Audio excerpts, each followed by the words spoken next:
Hello everyone, welcome to the Pushing Horizon podcast. This is your host Ash. Ryan's journey is amazing and inspiring. He got into endurance sports believing that if he pushed himself through harder things, maybe that would make him worthy. Because for years he carried the same of alcohol abuse. We all have trauma, issues we need to face. One of the best way to deal with them is to talk with a coach. Whether that's a running coach or a therapist, Ryan found ways to heal himself through guidance of coaches, and now he's paying it forward, coaching athletes to unlock their potential.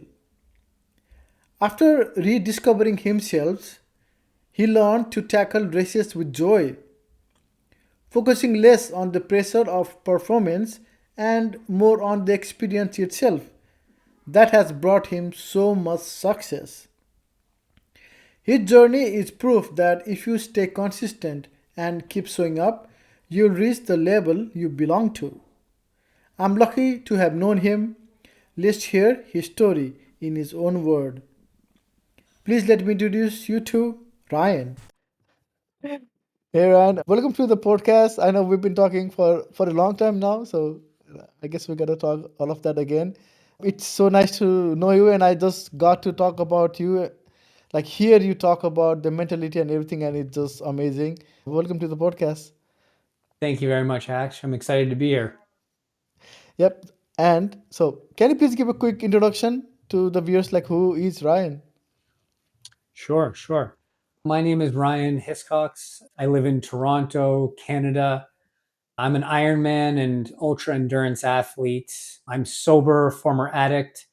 I'm a sales leader in Toronto professionally, but I'm also an endurance Ironman Ultra coach for Wabi Sabi Athletics, a business that I run with my partner Kiki. And our athletes are here in Toronto, but also all around the world. And yeah, I've been at this for quite some time, and super excited to chat more about it today. Your background is interesting, right? Because you do Ironmans, you do like ultras, you have done marathons. What has been the major difference? Because in all these different categories, the mindset is different, the attitude is different, and the endurance is different. Because some, if you do Ironman, then you're almost dead. Ultras is you probably going to be almost dead as well. But marathons are a little bit easier for you compared to all those other two genres. So how have you find the mindset in three different categories? Yeah, that's a good question. So I think one, I've been doing this for quite some time. So I've got 8 years of very consistent training. If I showed you my consistency on Strava, it would be pretty crazy. I think I only had two short breaks. One when I broke my collarbone, I took 3 weeks off, and other when I had a relapse, I took a couple months off for mental health. But I mean, other than that, I've been training consistently for 8-ish years or so, and so that's given me quite an impressive aerobic base. So yeah, I mean, I think that helps a lot. But then also, really understanding the specificities of each type of event, whether it's an ultra marathon, whether it's an Ironman or a marathon, understanding what those races require, and being able to adjust your training plan in a way that caters to the specificities of that race, and then changing it again for the next race. I will also say that I am a coached athlete. My coach is Roger Hospitalis from PR Endurance. He's been my coach for 8 years. He writes my training plans for me. I'm involved quite a bit in the process because if you really want performance, you got to work with your coach. Mhm. So, we work together on a strategy and a plan for each one of these races, and we decide which ones are A, which ones are B races, and how to manage the load. I will say, like this year, I've done ultra marathons, Ironmans, massive bike rides. It's quite a lot. I wasn't really sure how the year would turn out from a performance standpoint, but this year I wanted to have some fun. And we've tried some things, we've experimented, and I knew that results were a risk of that. But I think just focusing on having fun has actually made the results incredible. And I've set some PRs, some new benchmarks beyond my expectations. And yeah, so oh yeah, and I think eating your protein every day and doing strength training is also really important to that. Side note. It is, and you just said that you've been hitting PR in almost everything, right? 30Ks, Everything. marathon, ultras, Ironman. So, what has been your secret? Because you do so much in a year, right? You have been doing so much. Some people get the burnout and get wrecked, but you've been consistently crossing it. So, how have you been doing it? Yeah, so well, from a mentality standpoint to avoid burnout, I think I've actually gone back to my original mindset when I started this Ironman thing, which was I'm just happy to be here and doing this. And I don't care what my time is. I just want to be part of this experience and be with the athletes and be with the community and like say I'm an Ironman and or whatever the event was. And over the years, I think I you start stacking some PRs and you start getting really like attached to the PRs and you just want it so badly. And at some point, you kind of realize you're a little too consumed by it and you stop having fun. And that happened, and I noticed it. And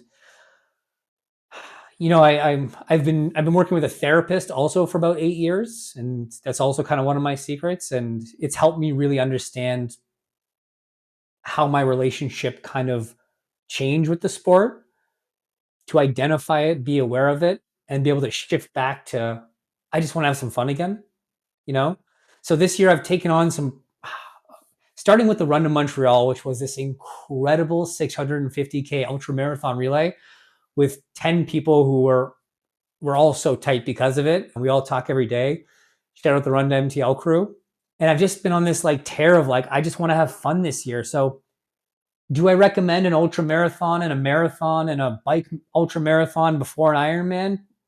Probably not. I don't think it's ideal, but I was willing to take some risks. I was willing to take some risks just for fun, for enjoyment. I did a lot of these events with friends, with other athletes, and I put fun and enjoyment on an equal playing field to performance. I don't want to say I forgot about it. I still cared, but I put them on equal playing fields. And I mean, beyond setting those PRs, I had so much fun at all these events. They're all so memorable for so many different reasons of ones in the past. And so yeah, I think the as cliche as it might sound, making it equally about fun and the experience has helped me avoid the burnout and continue. And I've got a half Ironman this weekend, and I'm going up with some of my athletes and some of my friends, and my dad's racing it as well. And I'm hoping for a great time, but like, there's no way I'm not going to have fun at this thing. So I'm excited. What is your mindset going through this weekend? Now, let's talk about that. You said you're going against some of your students as well as that. So, are you gonna knock them out of the park, or what is the plan for this weekend? For me, Yeah. the plan for this weekend is to remember to just have fun out there, be patient, enjoy the day, stop and wave at your family and friends who are cheering for you. Don't get too ahead of yourself, don't push too hard early, don't tense up. Yeah, no, it's really going back to like remembering like this is a fun experience. This is an enjoyable day like because you know what? Like the truth is I could get a flat tire out there and that could take 10 minutes to fix and there goes your PR, right? Your bike could break, you could get a crazy blister that ruined your day. There's so many things. I mean, it's supposed to be 30 degrees or something like, That's weather good. plays a factor. There's so Yeah. many things that can get in the way of a PR, of a great performance that like it's almost not even worth the risk just focusing on it. So the mantra is really like go there, have fun, enjoy it, wave at people on the course, high five your athletes. Yeah, just stay loose and have fun. We talked about this a little bit right earlier about this mindset where we have been everybody pretty much everybody chasing the PRs and PB because we want faster times, faster minutes, whether it's 5K, 10K, marathon, half marathon. Do you think it is important just to have fun? PRs are nice, yes, But do you think we kind of have lost this aspect of why we run over Mm. the time because we are chasing for something? Well, for high performance athletes or for athletes who care about performance, probably, or I should say, it happens to all of us at some point. Yeah, I don't think everyone runs for performance. I do think some people actually just naturally do it for fun and enjoyment, and they're a different type of athlete, but an athlete nonetheless. But then there's those of us who like chase PRs and we take it very seriously, and we're really interested in our own growth, and tie a lot of our self-worth to these PRs. And I think with a lot of those athletes, part of the journey is realizing that you've held on too tightly. I heard on this podcast, I think it was Nick Bear's podcast, and he was talking about his coach Jeff Cunningham, who kind of instilled this in him. It's this concept of being all in versus all consumed, and I think it was a really great way to describe it. And being all in means you're taking it seriously. You want to achieve a goal. You're willing to do things that you have to do to achieve this goal, but you're keeping balance, right? You're remembering that it's not that serious, that life is unpredictable, that you have other responsibilities, that even though you're all in, sometimes you have to work and you can't hit that workout. Sometimes you have to travel and your nutrition can't be perfect, and that's okay, right? You don't need to stress about that. All consumed is, you're missing your nephew or niece's birthday party because you got to do a run, or you're going to extreme lengths to make sure everything is perfect, and when it doesn't go perfect, like everything is lost, and you're upset, or you do your race and it's not the race you want, and all of a sudden it was the worst experience ever, so you double down in the next time. So yeah, I think a lot of performance athletes, including myself, get on that path and go down that path and forget that, when we started this thing, the first one we did, the first few we did, even, like, it was just about being there and having fun and completing the event, and like being part of that group crazy energy that you get at a race. And you can still have that gift 10, 15, 20 years later, as long as you like remember to look for it, you know? beautifully said. That is true. We need to find the balance, and I like what you just mentioned about keeping it balanced and balance all in, but then also consume because we should not be consumed because that's will only lead to that path where we don't want to go. And for you, what is more important for you? Is it about the adventure? I know you are competitive with yourself and you've been trying to go into the championship and all this kind of thing. So is it the same balance with you where you are going with this new mindset now where it's I want to compete but I also want to have fun? Yeah, and you can see it in my, if you look at my race history, like you're going to see a lot of triathlons, a lot of 17 Ironman events across half and full distances, a few kind of half marathons, some 10Ks, but really you're going to see dedicated focus to triathlon. But if you look at my last year and a half, you're going to see ultra marathons, massive bike rides, just a lot more, or high rocks events, a lot more variety. And that was a conscious decision to say, like, you know, these are things I've always wanted to do, but I always wanted to optimize for triathlon to qualify for these championship events. But these were all things I wanted to do that I was putting on hold because I didn't want to like interrupt my training, and including like in making strength training a more serious priority as part of my workout, which has had these crazy benefits to my durability. But I was putting this kind of stuff off because I became over time overly consumed with optimizing for triathlon. So yeah, the crazy events I've done this last little while, that's a reflection of me just going out there having fun. And anyone who's listening to this podcast will agree ultra marathons and stuff are fun. So that's not for everybody, but I did these things with friends. I did them with some of my athletes, sometimes a combination of both. I wasn't doing these things by myself for my own performance.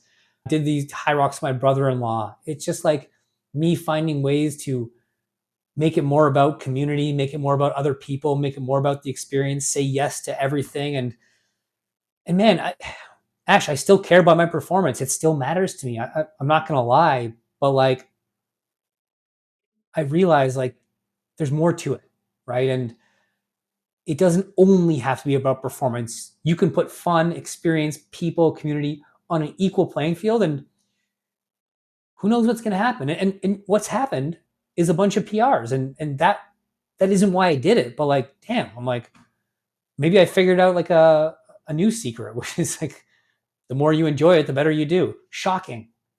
Yeah, we were talking about this earlier, and I truly believe that if you love it, if you enjoy it, then you're gonna perform better because, like you said earlier on, you keep wanna come back to it.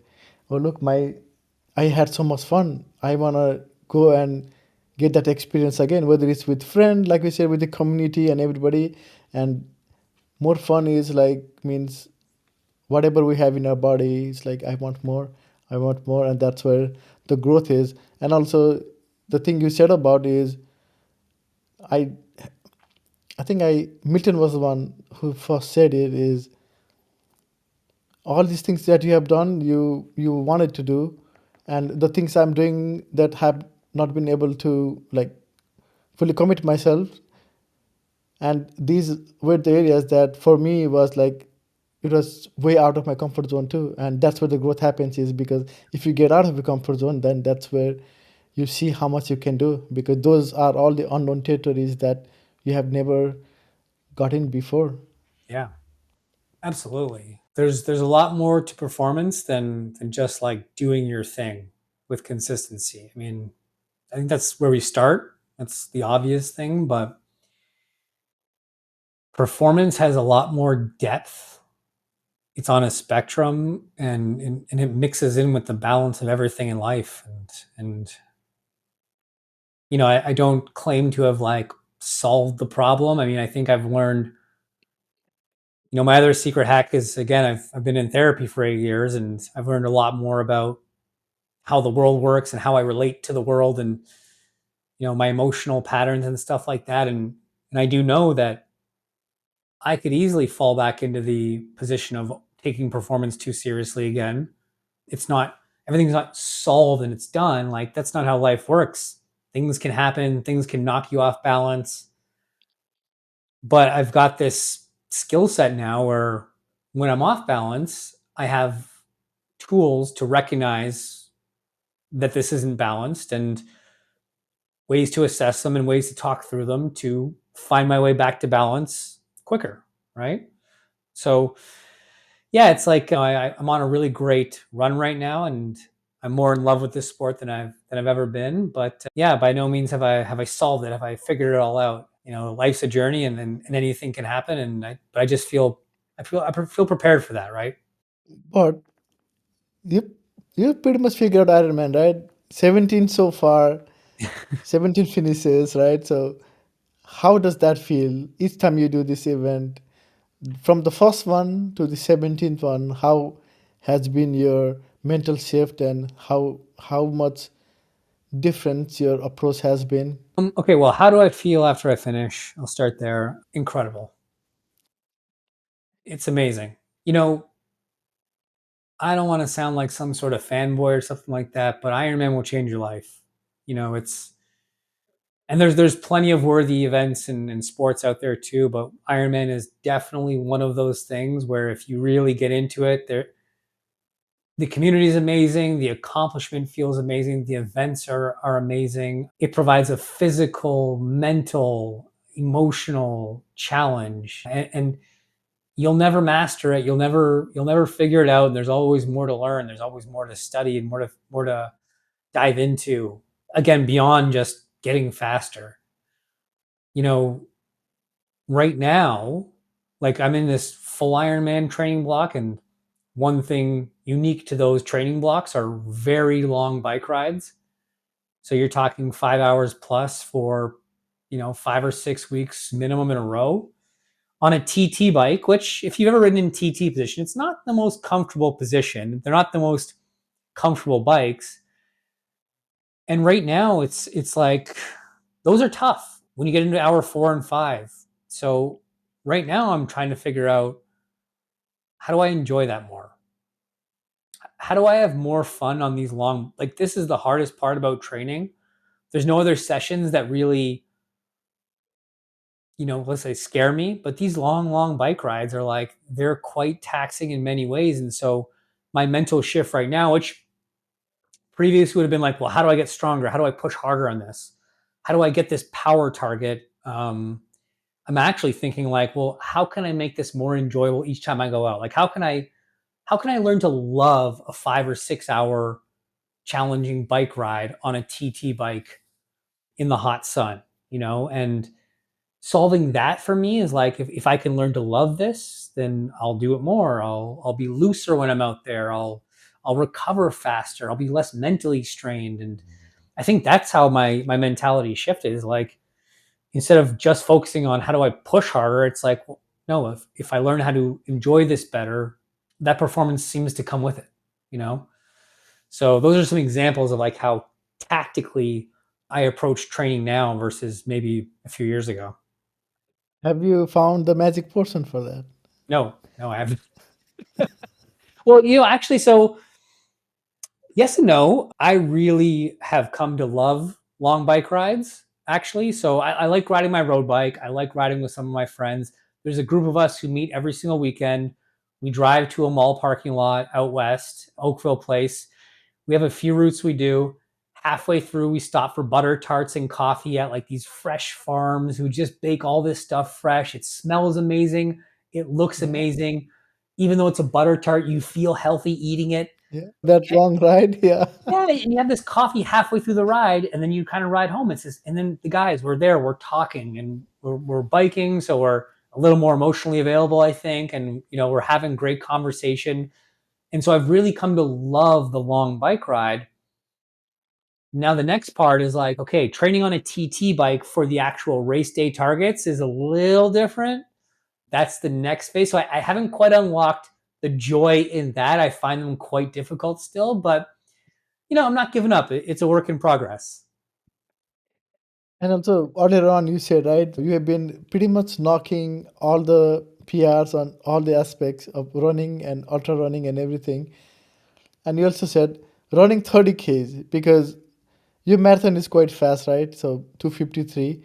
But you said you have been crossing the PRs for the 30K road running too. So what have you changed before? Or is it the same mentality that you have in terms of the triathlon where you are, it's about the growth and figuring out or problem solving or finding that enjoyment? So, okay, well, I'm going to give you a couple answers here because it does start with the mental shift, but I want to give people some actual concrete stuff as well for endurance performance. But it does start with kind of like, okay, I've got to be willing to try new stuff. I've got to be willing to like take risks and chances with like how I've been doing things. I got to stop holding on so tightly to this best practice way of doing it, right? And so I just had this moment where I was like, let's try something completely different. And what I did is I wanted to do a body recomp. I wanted to add on more muscle while burning fat, while keeping performance up. Quite difficult. But I also knew that like I have a big appetite. I really loved pizza. I really loved ice cream, and I could easily justify it because of how much training I was doing. Yeah. So I hired a nutrition coach, a strength coach, but he was a former professional bodybuilder who focused on physique. I thought to myself, anybody knows how to like do a recomp, it's probably this guy. He was recommended from somebody and his name is Billy from Physique Factory. And he taught me all about just like how to put on muscle while you're burning fat, how to keep your energy levels high, how to keep your performance, how to measure macros, how to eat really healthy, how to enjoy your meals while also like going through this process of change. And he gave me a very, very detailed workout plan on how to even out all my muscles and get stronger in each individual area. And that's counterintuitive to like, the standard, lift heavy, 5 sets, 3 reps per for maximum performance in running or triathlon, right? This was different. This was like I'm using a bodybuilder's program and I'm mixing it in with my training. So I hired this guy. I also told my triathlon coach this is what I was doing. So I was kind of managing the two programs and the nutrition in behind the scenes and coordinating between the two plans. And yeah, so long story short, I started eating a lot more protein. I started eating 200 grams plus a day every single day from high quality sources. I was hitting the gym 5 days a week. I was not shying away from leg day. I was working my legs super hard, very hard core workouts. So when it came to like the running season again, and I noticed that like I could run faster and I was slowing down less. I've just felt so much more recover after a long run. Like I wasn't as sore, and so yeah, like the mental shift allowed me to try this completely new thing with I didn't care if it didn't work. I Mhm. just wanted to try something new.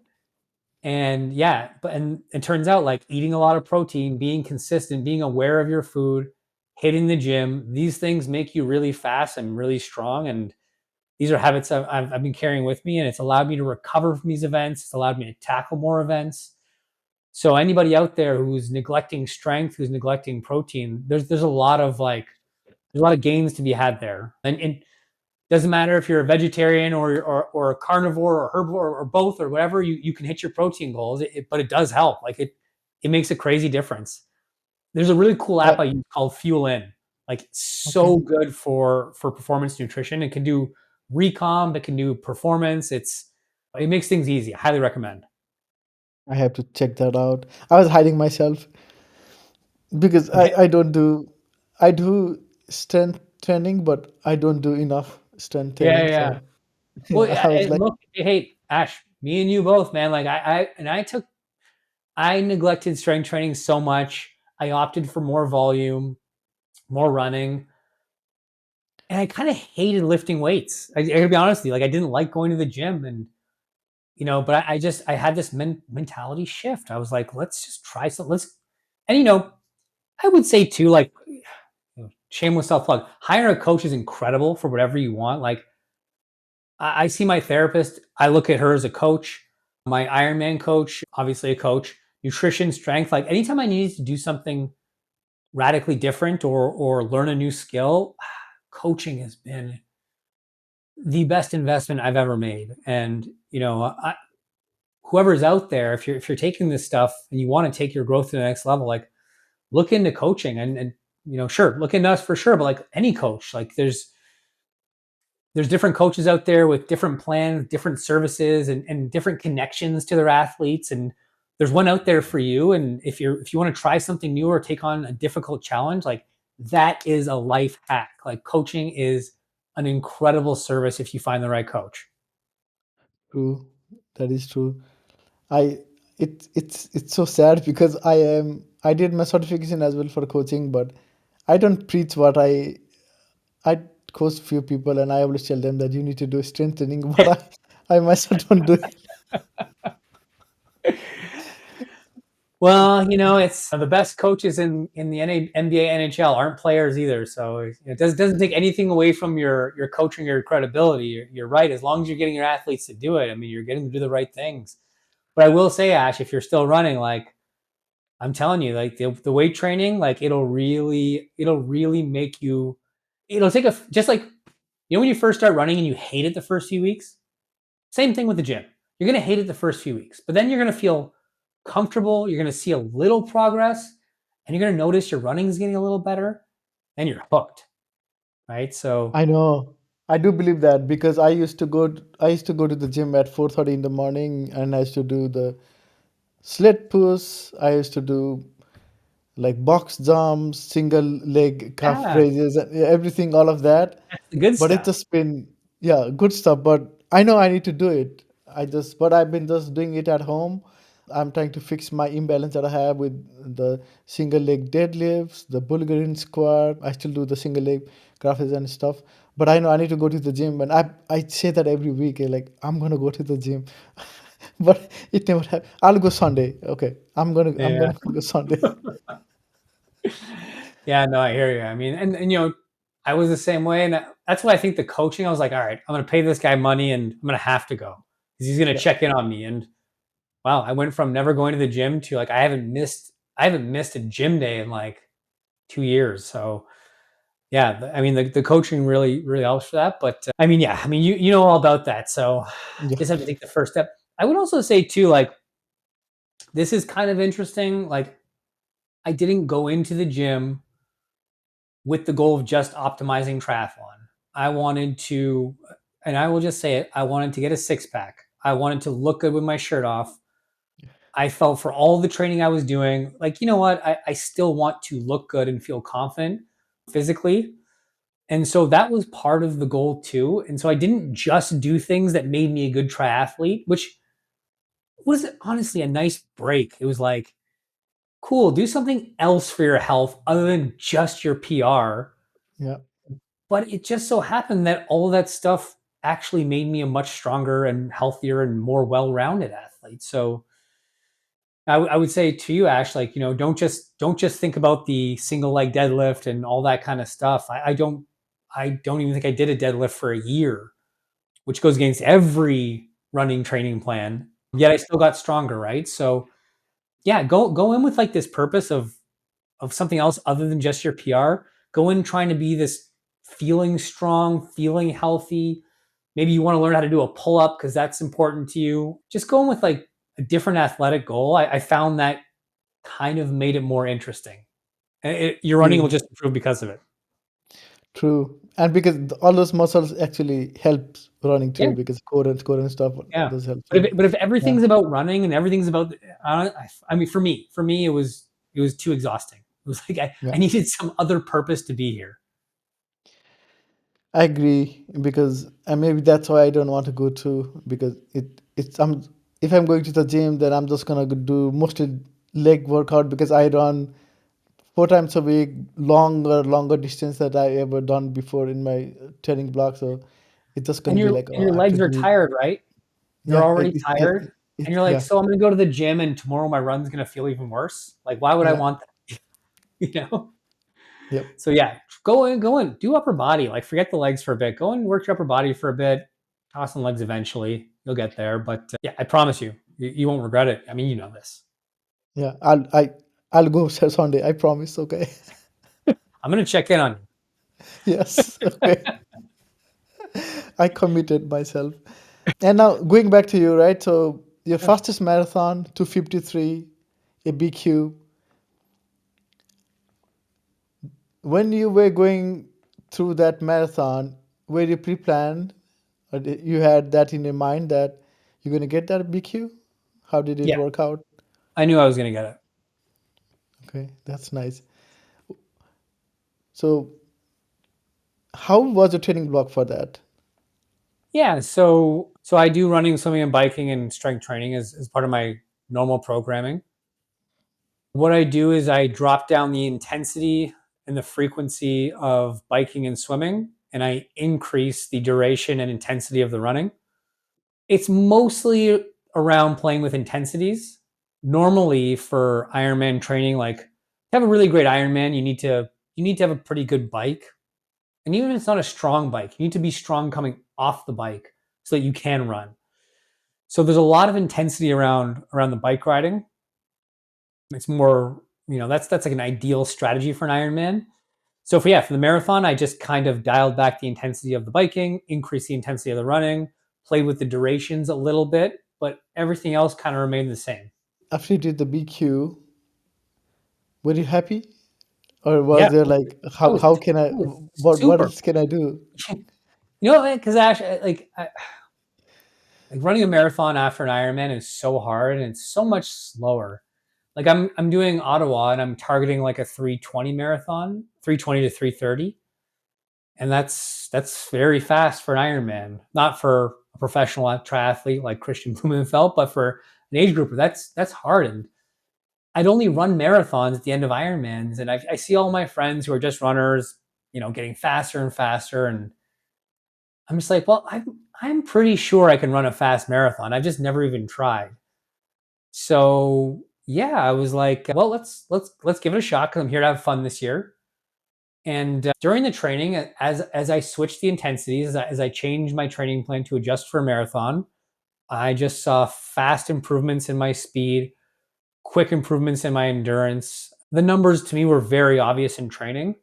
I was actually shooting for a 255, but I had a negative split strategy. And so and I saved it all for the last 5K, and whatever extra I had, I would just kind of gun it.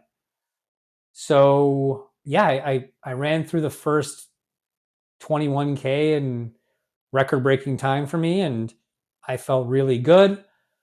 I got to about 5K left, and I started to feel a little tired, but I had more in me, so I kept pushing. And last kilometer, like I was doing sub 4 minute Ks and just really gunning everything I had. And the whole race played out perfectly. And I had like the sober striders were there, like cheering everybody on. I saw them at like kilometer 27.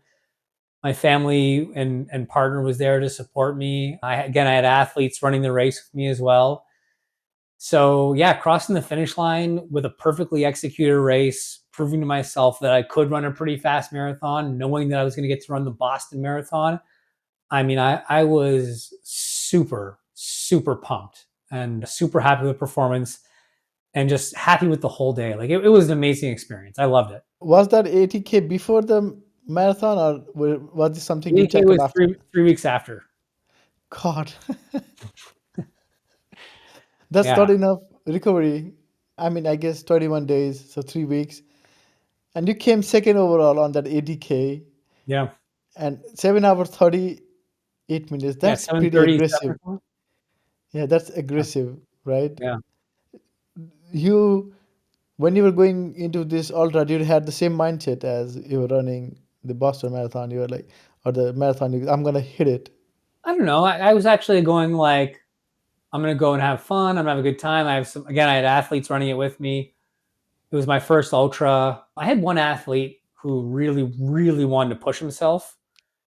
And, he kind of wanted me to run with him. And I was kind of like, I've got Ironmans coming up. I don't really know if I should go for I didn't train. Like, I'll be honest, actually, I didn't train for it. And what I mean by that is like, I have the physical endurance. That was fine. I have the fitness, but running on your legs for 80 kilometers up and down hilly terrain, that's just a different strength that you need. And so I didn't put the miles on my legs required to do a race like that. Yet I knew I could do it, right? So I was kind of going with the mentality of let's just have fun.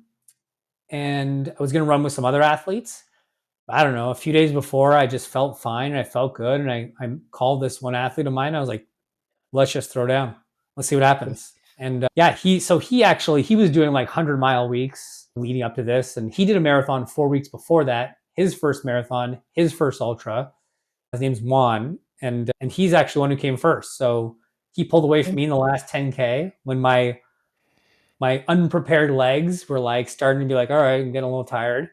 And he won it like 5 minutes or so ahead of me. And yeah, it was, I mean, again, I kind of decided a few days I would throw down because I was feeling good and I wanted to see how it was. And yeah, so I went for it, came second. He came first, which was incredible. Basically, a wabi sabi podium sweep almost. I had athletes come in that race first, me second, and my other athletes came fifth and sixth. So it was like, and me and him, we ran the whole race together until the last 10K. So like that, I never had experience before. Like running with somebody, talking. I'm coaching him through the race while we're doing it. And I mean, it was such a unique experience.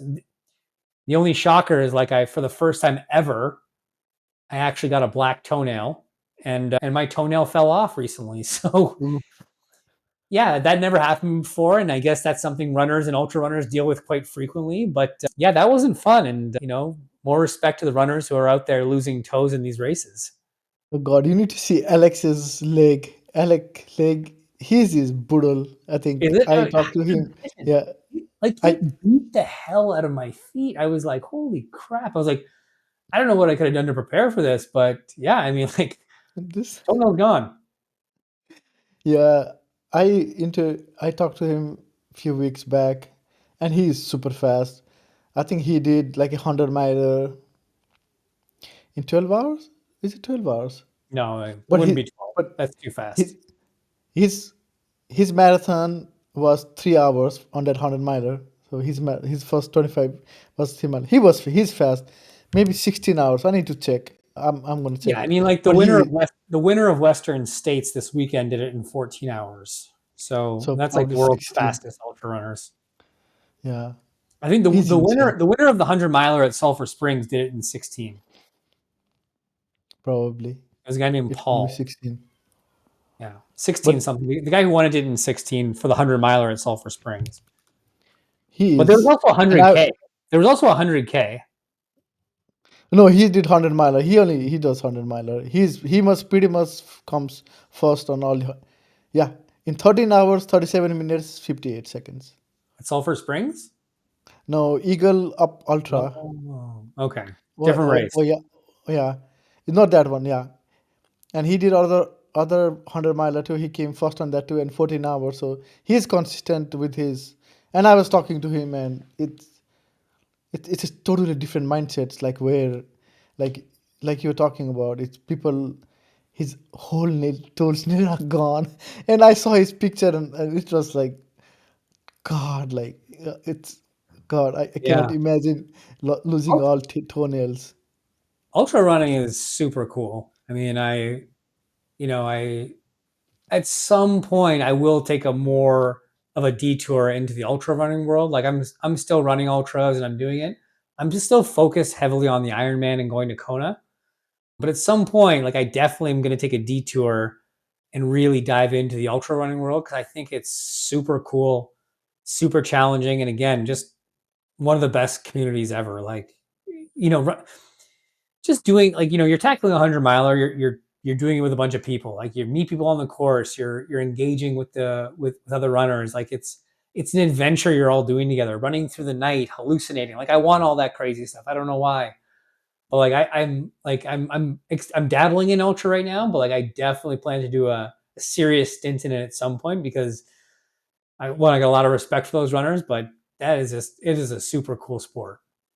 It is, and I think that's why I've been drawn to it too. Because first I talked to a lot of other runners, and the way they talk, and it's just the mindset and everything is just like so inspiring, and Yeah. they're doing these tougher things, and and from your perspective, right? So you did this 2 hours and 50 minutes BQ run, and you did this 80K miler Mm. run. What was the biggest difference from your perspective between those two events that you did? Oh, the pace, really.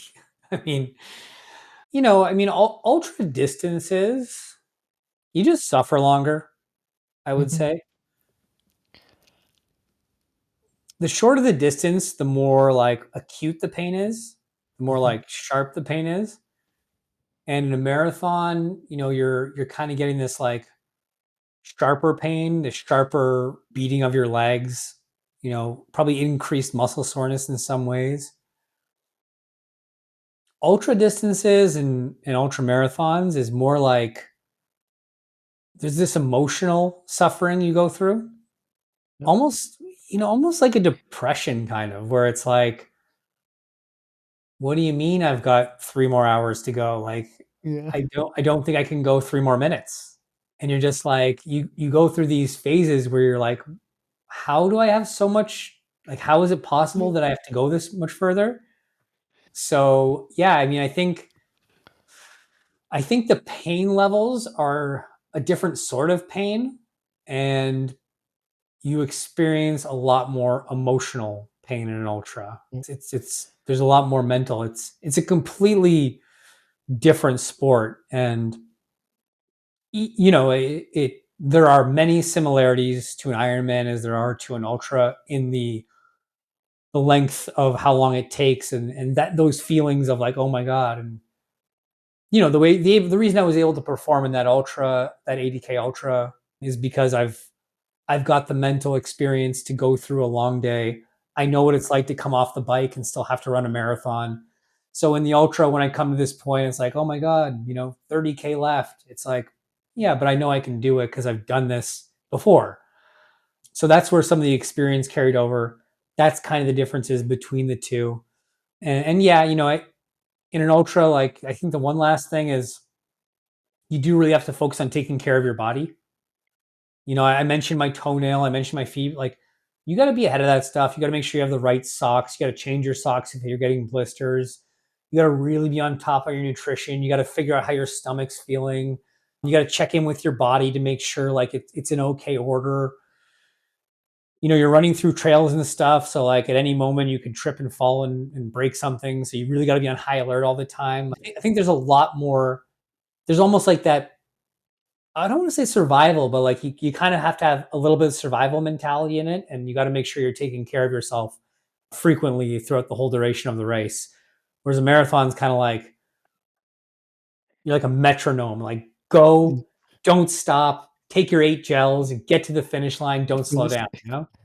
Yeah, yeah, true.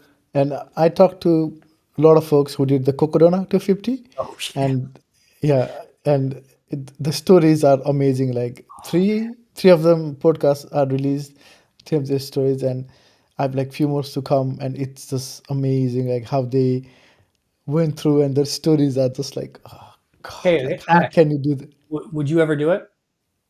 Cocodona? Yeah. Never say never. Ah, see, you It's didn't say no, Y- right? Yeah, never say never. It's I did register for 100K next year, so that's my first step next year. But Awesome. yeah, That's awesome. after that, it's gonna be 100 minor, hopefully. But Yeah. yeah, never say never because I've been talking to my cousin, and that looks brutal. And unless you do it, you don't know. So No. we'll see one day. Who knows? I think I'm the same. Yeah. Like I'm gonna do it at some point. I don't think Cocodona type distances is my thing, but I definitely want to tackle 100 miles. Like I want to do a few and compete. But Cocodona, I just kind of want to do for the experience, or like something like Yeah. it. Moab 240, Cocodona, Yeah. Arizona Tahoe Monster. Like, too. yeah, Yeah. just want to do it to say like, yeah, I did that, and do it with a group of people for fun. I don't think I'd compete at something like that, but never say never. Oh yeah, like, exactly. Never say never. It's and also the stories that come out of it is fun too because they don't Yeah, remember the thing stuff they were saying, and nobody remember the conversation, and later on when you come and remember it, and it's just like, oh yeah, I have all this so much fun time with all these incredible people that were crowing for me, running with me, pacing me, or whatever. It just, yeah, I think, that's the memory that will stay with you for a long time. yeah. Like so, there's a documentary called The King of Moab with Max Jolliffe, who won the Moab 240, I guess last year, this year. And they did a documentary on it. It was very, very well done. It's like a 1 hour YouTube video. It's out there. And what was really interesting is he was in second place, I think, with, I want to say 15, oh, maybe 30 miles to go or 40 miles to go, but he was 15 miles back of the leader. And his crew was his partner, and she had a video from Cameron Haynes queued up waiting for Max when he got to them at that station. And the video was Cameron Haynes kind of being like, what do you want your story to be like? You want to be the first place finisher thing, or do you, it was just like inspirational video. And this is one of this guy's idols. And he had a video personal message from this guy to Max. And that just set him off on a warpath. And somehow Yeah, he comes back, passes the other guy, and wins the race. And insane. Yeah. I thought to myself in that moment, like the crew chief, like your partner right there, who was head of your crew, having that ready for you, that was the difference maker. And that's like, to me, that was a brilliant crew move and such an example of like the partnership, the teamwork it takes to do one of those events, which I think is like, to me, even more attractive than like doing it is like the team, like having a cool crew together. Everyone's in it. Everyone's trying to figure out how to make this thing work for you. Motivation, nutrition, health, all that stuff. And that was an example of like incredible crewing, and the guy wins the race, and I was like, man, like like what a cool experience. One of my athletes is potentially doing Harricana, which is like 125K in the Quebec wilderness. He wanted Okay. me to do it with him. I don't think I'm going to be ready in time, to be honest, but I might crew. And I'm actually super excited for the potential to crew an athlete and like be part of that motivation support team. Like I think I'm just excited to crew as I would be to race. Yeah, I think that would be an incredible experience just to be there, in that Yeah. moment and to help whatever way you can and just to motivate it, whatever you need to do. And like I said, the whole memories after the race is done, it's just gonna be like, wow, we all did that together.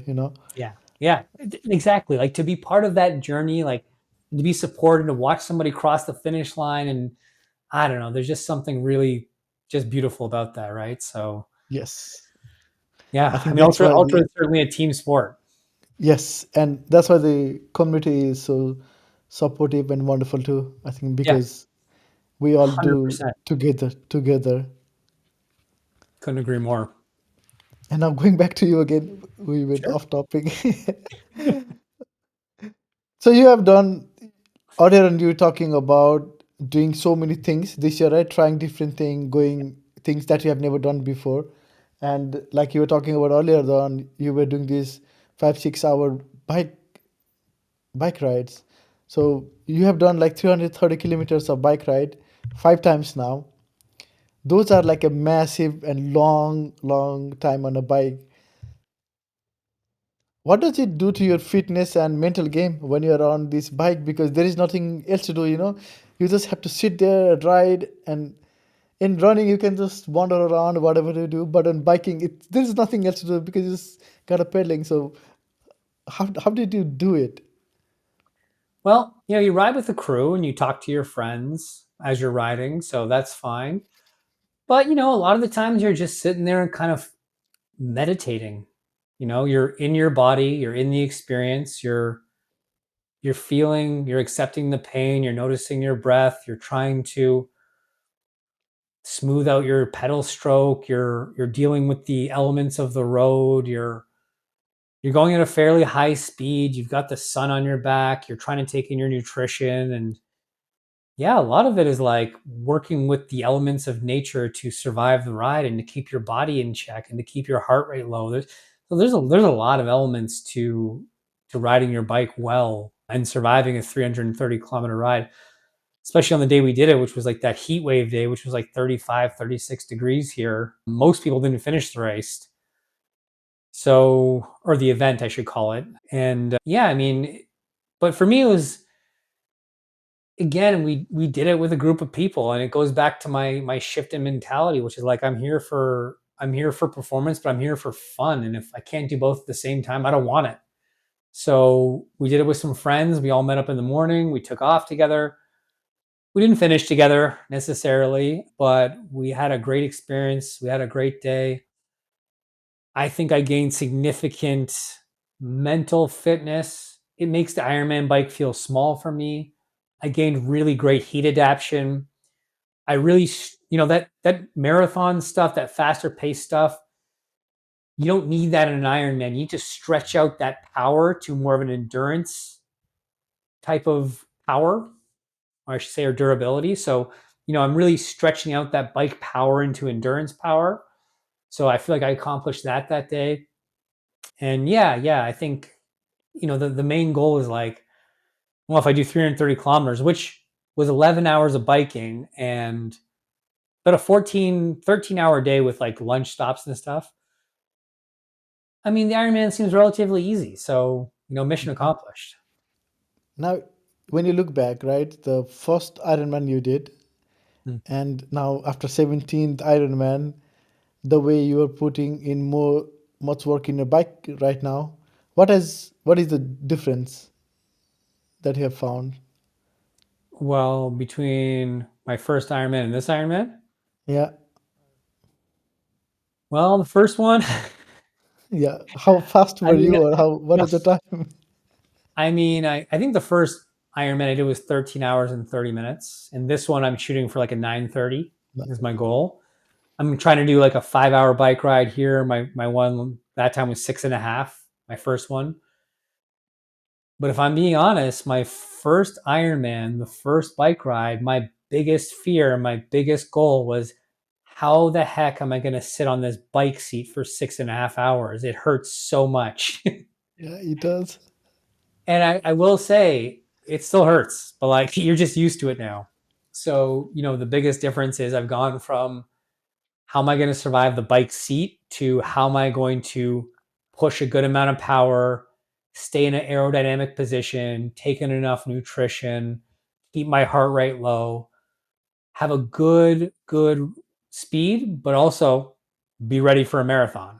Because I want to run a really good marathon. So I've really it's switched from surviving this thing to performing in it. And in few weeks you have Muscat, right? No, Muskoka. Muskoka's on Sunday. Oh, so it's yeah, it's Yeah, it's coming and up. you have yeah, Half Ironman. so- and you have already qualified for the worlds there before. Is that it? I have, yeah. I have in the past, yeah. And we talked about the strategy before. It's just to go and have fun, right? Yeah. Yeah. I'm still trying to qualify for the worlds. I'm still trying to express the work and the time I've taken and the attention I've paid in my performance. So that's part of it, yes. But my dad's racing, I got friends racing, I got athletes racing. Once again, we got a cottage up there. I've got some new people who I've been talking to on Instagram who just want to meet up at the race and say hi. So I'm just like meeting new people. I'm getting out there, and I'm making the most of this adventure. And my partner's coming with us, and I'm just excited to have a really great weekend in Muskoka. And yeah, I think I'm gonna have a great race. And if I don't, cool. Like there'll be another race. You were talking about earlier on about this World Championship Kona. That's like Mm, one of the Super Bowl of event that's happening, yeah, and my and baby. your baby, and for that you have to get the spot from the Ottawa Ironman, right? So, what is Well, the okay? Yeah. yes and no. So, I mean, I don't want to go into details, but the Ironman World Championship is almost every year in Kona, but because of COVID, these things happened. And long story short, it's in France this year instead of Oh, Kona. It's the okay. last time it's going to happen, but there was this multi-year deal.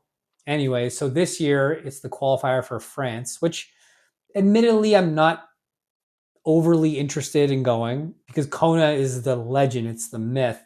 The qualifying for that race won't happen until 2026, and the qualifying starts for that in September at the next set of Ironman. So, but there's still a world championship race qualifier on the line. It's for the one in Nice.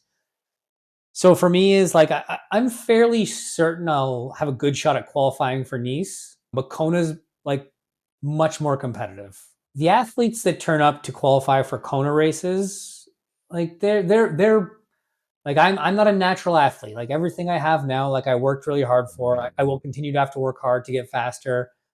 And there are just some people who are just as hard as me who are also just gifted as well. So like it's gonna take a lot to get there. And but I don't know. I mean, I know it's possible, and I've been chasing this for 8 years, and I mean, I almost feel grateful that I still have something to chase. I don't even know how empty I'm going to feel once I do it. Like,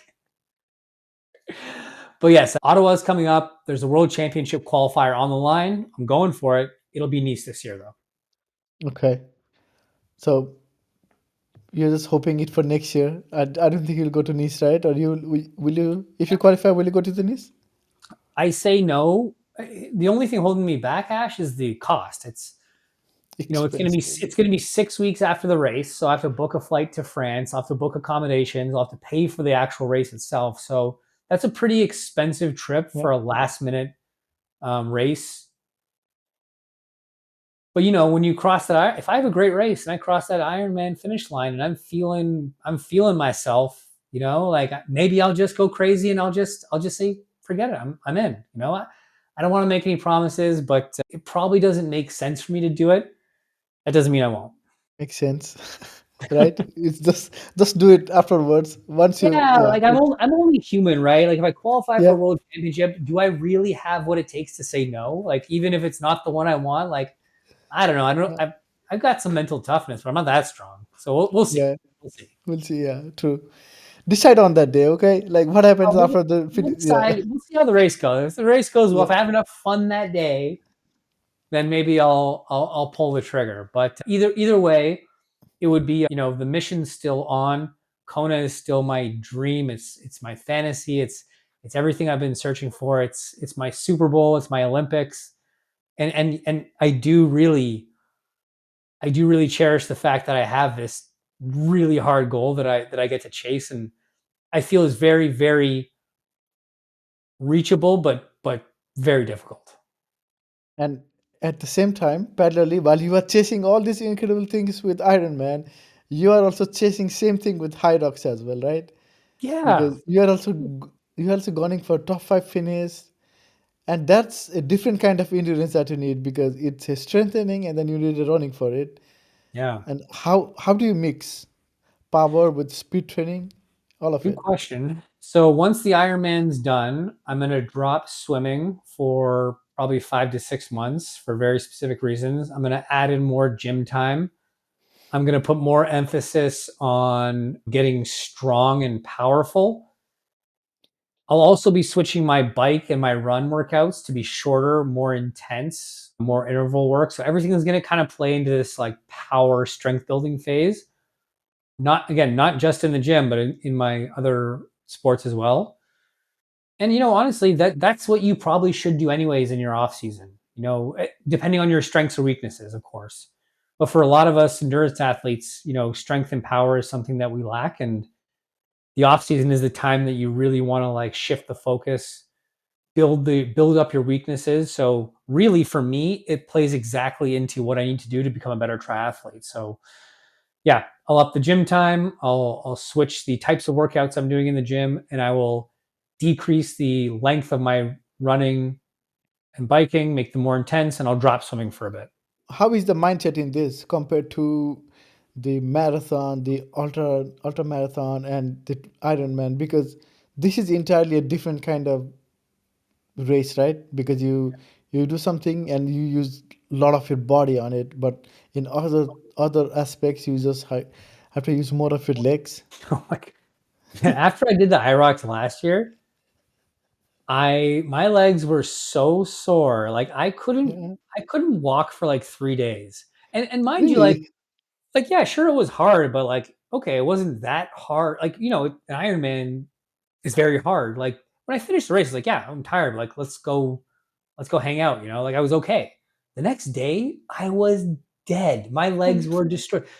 And the reason being too is like I have very, very strong legs for obvious reasons. My upper body's a lot weaker in comparison. So things like the sled pull is like I'm using so much leg and I'm not using enough upper body and back because my back's not strong enough. So this year, I am stronger all around. I plan to use more of a even amount of body strength around different parts of my body that I've been working up.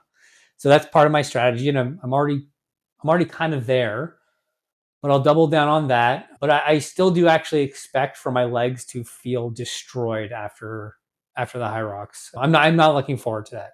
But the high rocks itself, it is so much fun. Like if you've gone to one of these events, it's like a fitness concert. What was cool is we were off in the first heat of the first wave of the first day.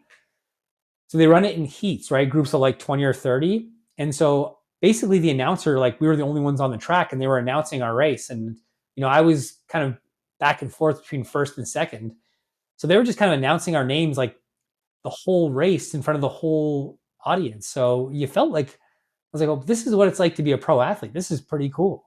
yeah. I got lucky there, but I mean, high rocks is super fun. It's super cool, and I think the training kind of actually lends itself really nicely to the off season of an endurance athlete.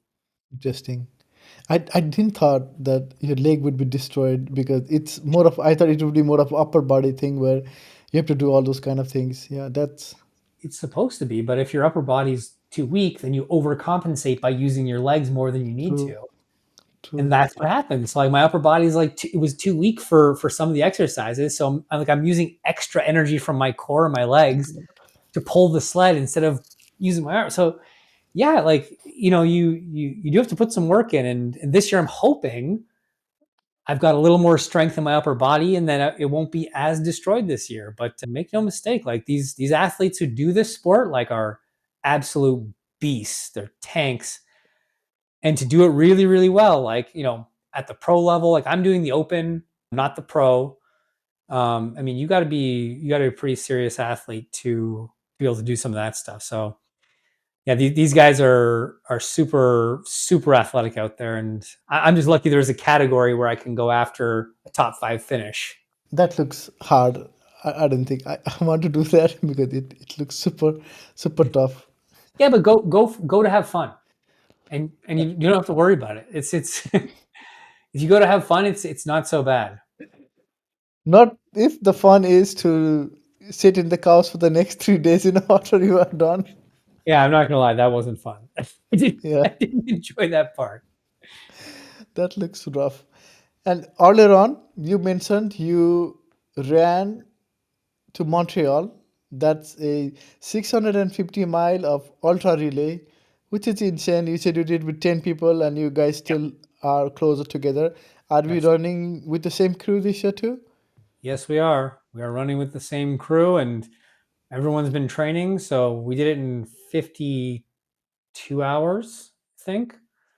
So we'll be looking to go under 50, hopefully like 48 hours this year. So yeah, same ragtag crew, and everyone's super. It's honestly, it's like we're looking forward to this like it's Christmas Day.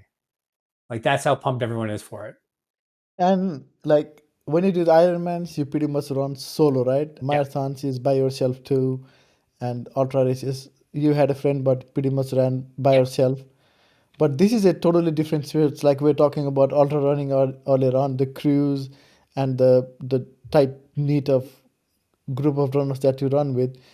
This comes in the same category where you have this crew and then you run together. So how does your mindset changes, or how do you feel when you are doing this solo event versus this group events? So let me just say this now that the ultra marathon relay is the most underrated event in all of endurance sports.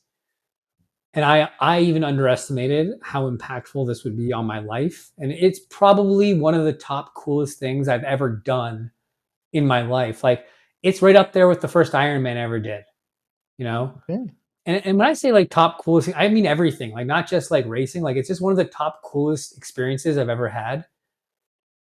Doing this thing with 10 guys again who didn't really know each other. The running's one thing, but it's like you're not sleeping really. Yeah. And you're and it's so much becomes about like surviving the experience, surviving the race. And it's cool because like, there's you're running from here to Montreal. It's all on the same track. There's 20 teams. So you think you're not going to see anybody, but you're seeing the same R like you kind of set in with a group and you see the same RVs and the same teams running on the same routes, and like you do get this race element to it as well. And like you see other RVs catching up to you and you're like, oh guys, we gotta go. It'll be like 3 in the morning, pouring rain, and it's your shift. And you're like, oh my God, I can't believe I have to do this right now. Like I haven't slept in a day. And for whatever, 50, 60 hours, literally the world is gone. Like, you have this job, you have stresses, you have life. It's gone. Like I'm out there for 2.5 days doing this stuff. My partner's gone to work twice, gone to the gym, gone home, eaten dinner. I've been doing the same thing, surviving for 2.5 days on this repeat treadmill, and like the world just is gone, right? And you're in this little bubble, and it's just like it's this experience. It's hard to describe and how impactful it is. And when you get there and you run up the mountain and everyone's there and you finally did it as a team and you realize like what you just done and the bonds you created, the trauma bonding, like it's legitimately trauma bonding that you're Yeah. creating with these people. It's hard to put into words. So, it doesn't compare to anything I've done. It's completely different and one of the coolest experiences ever. And just join a random team if you don't have one. People are always looking for members. It's the most underrated experience in all of endurance sports. And I'll say it again.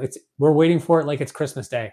How do you balance recovery? Because, like you said, you have done so many things this year with incredible the 330 miles of bike, like kilometer of biking for 11 hours, and you're doing these relays, and you're doing this ultra marathon and marathon and Ironman championship. You're going in and doing all these kind of things. How do you actually balance your recovery with all of things? Because it's all of them are pretty intense sports that you are doing. Yeah, and I have a full-time job, and I have a partner, and I have two Yeah. dogs, and I'm building a coaching business as well, and I have athletes that I'm coaching. And so honestly, I would say the sports part is actually the easiest part. I'm used to the training, I'm used to the volume. I have a coach. I believe in coaching. I will always have a coach. My coach is awesome. And he takes care of all that for me. Like, I trust him. We work together on the strategy. We understand each other because we worked together for so long. We communicate really well. So I fully trust him to build the plan that's going to get me ready. I see the workouts. I execute the workouts. I eat my nutrition properly. I use an app for that. I get my strength training in, and like I just know if I do all these things, I just follow the direction, I'm going to be ready and I'm going to have a good race. Should something happen, should I get an injury, should I get a niggle, should whatever, I have a protocol to deal with that. Initiate the protocol, back off training, ramp back up when it's ready, all good to go. Everything else is the challenging part. It's like, okay, well, I'm building a business, I'm creating an athlete experience, I'm trying to provide as much as I can for my athletes and pass as much as I can to them. I've got work that I've got to handle, that, I've got a leadership role, and I've got responsibilities to deliver on that. I've got my relationship with my partner and my family that I have to pay attention to, and not just pay attention to, I have to enjoy and be there presently for that. My partner's also helping me build the business. So we're working together now internally on Wabi Sabi, and I wouldn't be able to do it without her. But like, working together in a partnership is different than being in a relationship. So that stuff is actually the hard part. The sports stuff is, I love this stuff. I've got a coach. I know how to do it. I've built up the endurance, and I just execute and I have fun, right? So I it may sound crazy, but like, to me, that's just the fun part. You were talking about the coaching all around, right? So right now you just said that you you follow the plan that a coach gives to you to the line, and then you follow everything. And do you do the same for your athlete as well, where you are sharing what you're learning from your coach and then give using that as a baseline for everything? Well, that's part of it. So my coach has certainly helped me understand a lot and taught me a lot over the years. And I've been coached for a long time. I've done courses, I've read books. I mean, I've geeked out on this sport for a long, long time. I've consumed a lot of content around coaching. So I would say it's a blend of all of it. And then even I've been in sales leadership for 15 years now, managing people. And and I would say, like, over my years of managing people, like, I'm less of an operational person, I'm more of a coach even at work. So I would say my experience with managing individual people and getting them to goals, and my professional experience with that has also crossed over into my coaching business. And I've taken many elements of that into how I coach my athletes, and learning about coaching people. So yeah, my coach has been a big influence on me and a massive part of it, but not the only source. When we talk about endurance sports, right? So there has to be a longevity, because you need to be at it for such a long time. You have been in this sports for such a long time, right? You said 8 years just trying for Kona. So I don't know how long have you been doing all these kind of things. As a coach, what is your one principle or mindset that you think that every athlete should adopt so that they can stay healthy, they can improve, and they can just motivate themselves? Well, so The question is difficult because everyone's unique and different. And to be a Mhm. really effective coach, you have to coach the athlete first. Like you spoke to one of my athletes earlier, and she's a lot different than some of my other athletes for a lot of reasons. And what's going to make her successful is different than what's going to make someone else successful. But I don't want to sound like a broken record, but I do think what every athlete kind of needs help with is not being so hard on themselves. With people who show up to endurance sports, endurance athletics, they're kind of already hard workers. Like if they're paying for coaching, if they're in a position where they're hiring me to work with them, like you're talking about A-type personalities, hard workers, go-getters, they're serious. So, yeah, sure. Sometimes it's like consistency, not doing too much, not going overboard. But I would say a lot of the times it's like be a little kinder to yourself, be a little nicer to yourself. When things aren't going perfectly, that's okay. Embrace it. Don't beat yourself up. Let's just move forward. Wabi Sabi Athletics is the name of my business, and Wabi Sabi is like a Japanese concept of and really what it represents is an imperfect path. Really embracing imperfect things, taking something that's, I don't know, weathered or kind of old, and finding the beauty in that, and finding making it beautiful again, even, let's say. So for all my athletes, whatever your goal is, there's going to be a lot of imperfect things along that path, a lot of setbacks, but you're never going to stop pushing. So when these things happen, don't waste that time being hard on yourself. Just move forward because you're going to do that anyways, right? So let's just be a little kinder to ourselves. Let's chase our goals. Let's have some fun. We were talking about all the right, like how we have this in a ways like where people are chasing times, chasing podiums or whatever. But for you personally, what does a success look like? What does success look like? Uh-huh. Whew. Endurance forever. I mean, if I can just keep doing endurance and this sport, and I can just do that every day and train, and I don't care if I'm setting PRs, I don't care if I'm qualifying for Kona. If I can still run out, walk out the door, go for a run, come back and feel amazing, like that's literally what I want forever. It's so simple, it's so accessible. Anyone can do it. Anyone can go for a run. Anyone can just walk out the door, and that knock-on effect, that endorphin high you get, like we spoke about it earlier, but when you come back from a run, everything just seems better. And when things seem better, like, I don't know, you want to cook a nicer meal, you want to be nicer to your partner, you want to go a little bit extra further with your chores or whatever it may be. That just a simple training session can set you on the right path and has this chain reaction for your life. So it's very simple success for me. It's like every day I just want endurance forever. I want to be able to do this as much as I can and enjoy it as much as I can.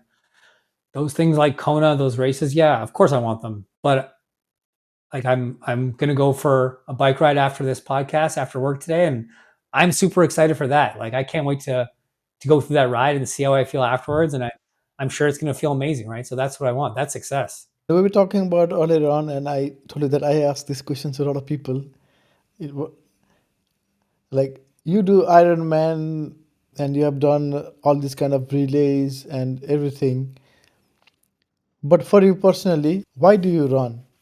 Well, that's It's a changed. deep question. Yeah.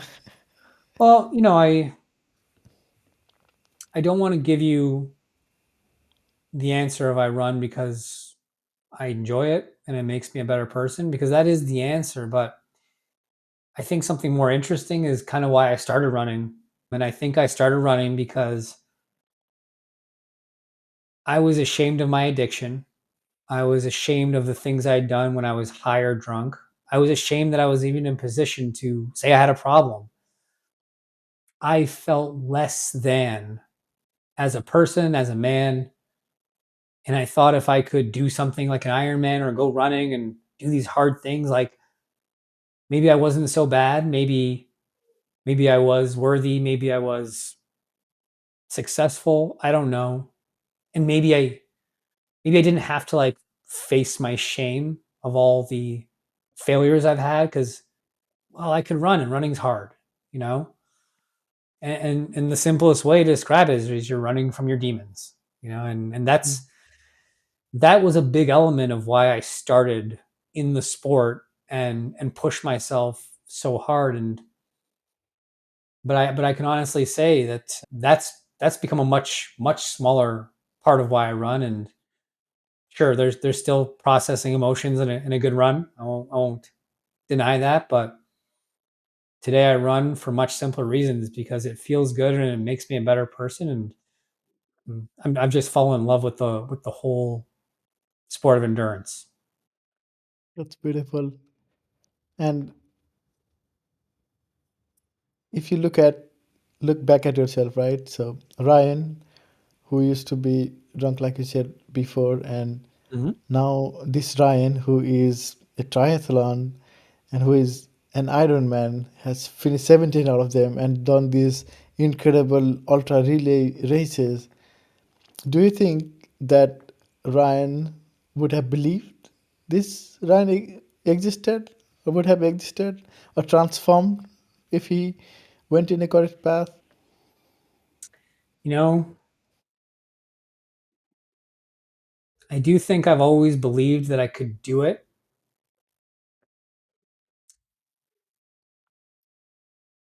but I can't imagine like I didn't realize how like proud.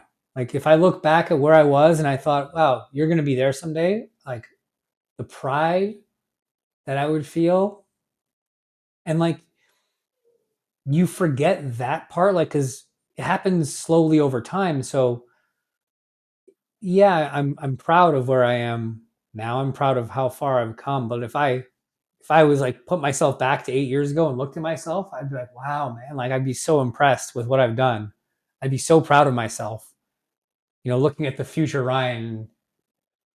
And right now it's like, yeah, I'm proud. Like to do that exercise is like, but man, like this is pretty cool how far I've come. I knew you could do it, but like, wow, it's pretty cool. And if you could go back in time, right, and talk to the Ryan about you as athlete, indoor athlete that you are right now, what would you say to that, Ryan? I would say don't waste all that money on aftermarket bike parts. It's a waste of time. It's not going to make you faster.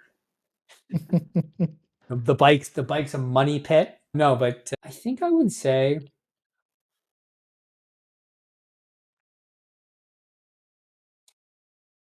I don't, I don't know. I think I would just say keep believing, man. Like, did I make mistakes along the way?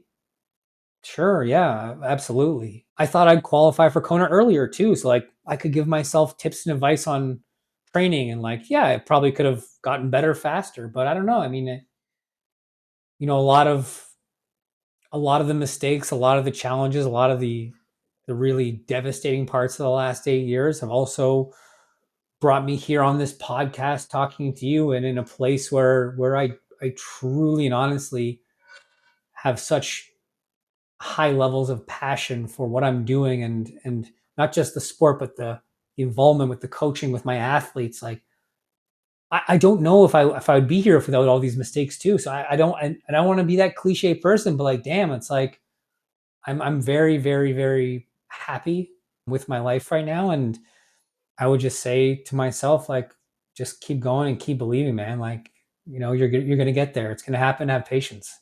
Talking from my experience, right, alcoholism is so so difficult to get rid of, and I've had this before.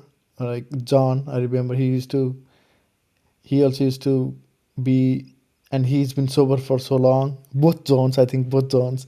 And I've seen my uncle and my aunt passed away because they just couldn't get rid of these things, and it's so hard to get rid of because it's a disease. And I'm glad that you have gone through that path and now you're in so much better space. So if there is a message that you can give to somebody who has struggled with this disease, but they want to get out of it, what would you say to them? Get help. Reach out for help. And there's multiple ways to find help. It's not as limited as it was before. So there are meetings, there's NA meetings, there are sober coaches on Instagram. One of my best friends, Marathon to Sobriety, he's a sober coach. That didn't exist before, really. There's therapy, there's group sessions, there's apps that help with it now. I mean, I'm not saying go for an app, but like find find a medium, find some help. You don't have to do it alone. And I mean, honestly, it doesn't have to be awful.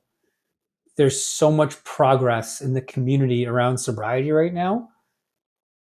And being one of those people who geeks out on things I get into, and I'm into sobriety. Like, there's some people with some just crazy inspiring stories of despair and people coming back from the dead. Really, like wherever you're at, whatever you're doing, whatever situation you're in, like there are people out there right now going through it. There's people who've gone through it. Go find those people. Go talk to them. Yeah, and there's even like podcasts of people telling their stories now of sobriety, and that's so powerful to hear somebody else who's going through it, so you're not alone. Go and find those people. Go and find help. It's there in many, many forms, and it's not too late. You can figure it out. Thank you for that. And just few things left. We were talking about earlier on, and you were talking about this Ironman thing, and you have done so many, right? Mm, And yeah, as like you could say you are like a pro athlete for for Ironman because you are so used to it and you've been constantly kicking butt on it. If somebody's thinking about doing Ironman, or maybe like a mini Ironman, like the smaller version of triathlon, sure. but they don't want to get out of that comfort zone and they want to challenge themselves, because that's what hold us mostly back is because we don't want to go to that unknown because there is growth that is scary and we don't want to go and try to do scary things. So what would be that message from you to them? My message to them: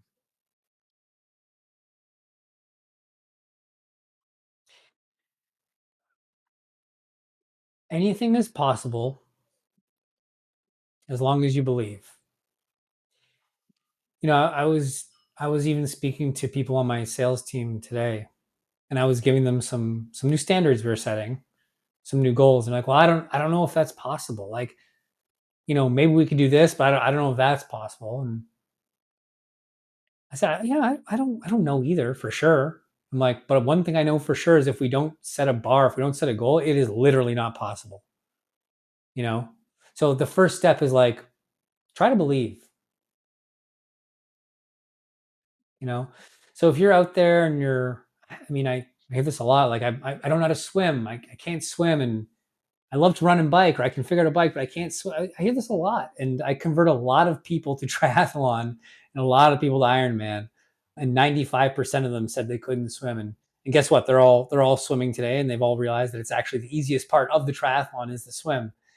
But I spent a lot of time with them and helping them just believe. Right now, part two of the advice I'm going to give you: just commit. Yeah. Sign up for the race, sign up for the event, commit to it.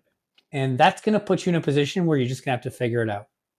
And once you're in that position, it's kind of like that going all in feeling. Like once you've gone all in and like you've burned the bridges, you burn the boats, I don't know, you'd be amazed at how resourceful you are and how fast you figure it out. So yeah, believe in yourself, commit and go all in. And the whether it's triathlon or whatever it is in your life that you're you're scared to do, like the benefits and all that. On the other end, I'm doing it right now with this wabi sabi business. This is an area that like I was always scared to commit to, scared to go into.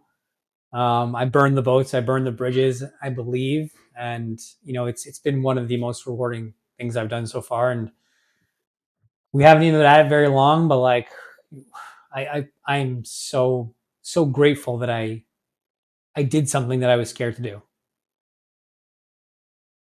Yes, we were talking about earlier the scary, the part that scares us of the thing we fear about is where we will have most of the growth, Yeah, and that is you're scared of true. the unknown, right? What if I fail? What if Yeah. well, in swimming, what if I drown? That's legitimately scary, but I do empathize. I do empathize with that. But no, it's this fear of the unknown, right? Like, what if we fail? What'll happen? And yeah, but I don't know. I don't know any other way. The only way out is through. True, I believe, and that's like you said. I like what you said. Commit, and then you have to figure it out all the way, and that's what I did too. It's powerful, right?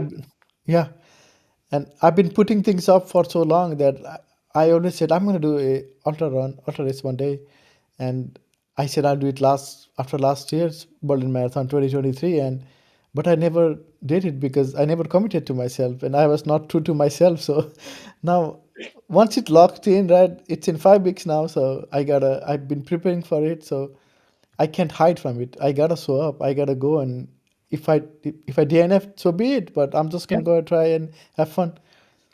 I signed up for my first Ironman. I'm telling you right now, I did not know how I was going to do it. I had no idea, and I didn't understand how to even possibly train for this thing. But I was like, well, if people are doing it, there's got to be a way. Yeah, I just signed up, and I'm like, well, I'll figure it out. And that is exactly what happened. I had no idea how I was going to do it. I had this idea it was possible, but signing up made me like, all right, now I got to figure it out. And you'd be surprised. Like, you're very capable. Everyone out there, like, I believe in all of you. yeah, definitely. Believe and just do it. Yeah, just do it. All right. So these were the regular questions I had, and I just have a few small rapid fire rounds. Whatever Sure. things come to your head first. What's your favorite race distance right now? I mean, Ironman. Like, is that a race What distance? it's I guess because it's Yeah, long biking. distance triathlon. Yeah, yeah, long distance triathlon. Okay. Worst bunk you have ever had? Even if you even had it, I don't know if that My possible. first Ironman I ever did, I thought I was going to run a 4 hour marathon. I ran a 5:20. And when I say ran, I mean I walked a 5:20. Oh, I don't actually. When I was in Colombia doing a half Ironman, I did it when I was sick, and I pretty much walked the whole. I think I did a 2:20 half marathon in that one in Cartagena. So that was a pretty bad bonk. I was also a little sick going into it, but that was brutal too. So that happened a couple times. Yeah, a couple of times. One piece of gear you can't live without. One piece of gear I can't live without: my wabi sabi tank. No, but Yeah. I guess it's my bike. Favorite post race meal. Okay, so this used to be pizza, but now it's like steak and fries. Well, I Yeah, mean, that's a good choice. yeah. Road or trail? What's your first love? Trail, Early morning or late night sessions? early morning. One workout you dread, but you know that you need to do it. Strength training. 5 to 6 hour bike rides in a TT bike preparing for an Ironman.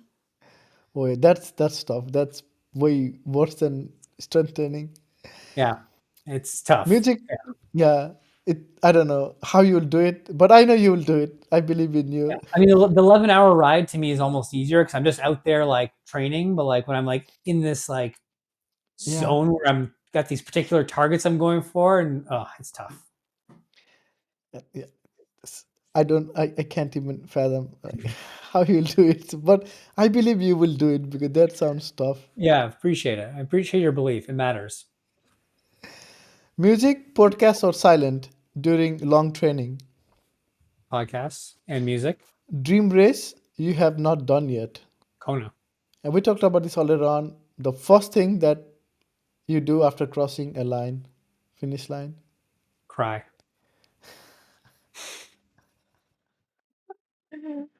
Right. So there is one final question left. I will ask this to everybody. Running, I don't know if you want to say running, but running has changed my life because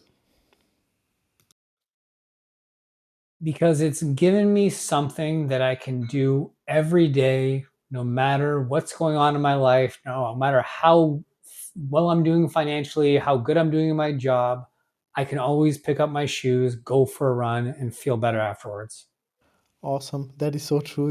No, it doesn't matter if you have money or not. You just can just put on Always your do it. shoes and Yeah.